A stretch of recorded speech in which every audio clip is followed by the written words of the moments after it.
Well, this morning we're going to turn to the second in our series of 4 on the sanctity of life.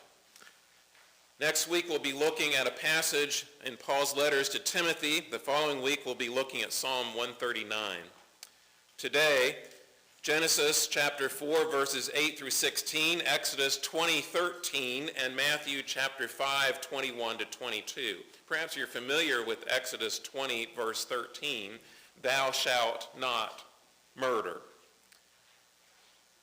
In the year 2020 in the United States, statistics tell us that there was on average 67 murders per day in the United States, 125 suicides per day, and 1,725 abortions per day.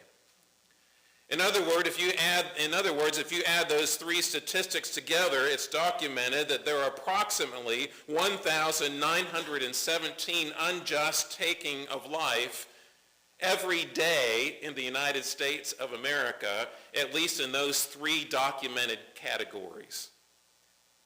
We are in a time and an era where violence is not necessarily condemned, particularly in some spheres, particularly in that last category. And as we look at the world around us, we wonder, how can such violence take shape? Where has it come from?